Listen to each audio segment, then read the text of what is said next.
നൗഷാദേ മാനുവക്ക ഇജ്ജിങ്ങനെ ഒറ്റക്ക് നടന്നു പോണ കാണുമ്പോഴേ വല്ലാത്തൊരു പ്രയാസം ഉണ്ട് കേട്ടോ. അതെന്താ മാനുവക്ക നിങ്ങൾ അങ്ങനെ പറയണു? നാട്ടിൽ എന്ത് പരിപാടി ഉണ്ടെങ്കിലും ഇജ്ജും കുഞ്ഞോനും ഒപ്പല്ലേ വരല്. നിങ്ങൾ രണ്ടാളും ഇങ്ങനെ വേർപിരിഞ്ഞ് നടക്കുന്നത് കാണുമ്പോഴേ വല്ലാത്തൊരു സങ്കടം കേട്ടോ.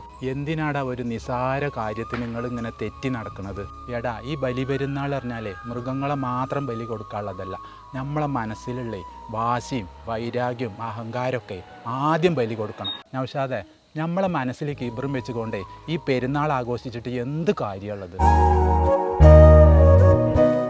കുഞ്ഞോനെ, നമ്മൾ രണ്ടാളും ഇങ്ങനെ തെറ്റിപ്പിരിഞ്ഞ് നടക്കേണ്ടത് കാണുമ്പോഴേ ചിലർക്കൊക്കെ വല്ലാത്തൊരു വിഷമം കിട്ടും. എന്നാൽ നമുക്ക് രണ്ടാക്കുവേ ആ വിഷമം മാറ്റണല്ലേ നല്ലത്.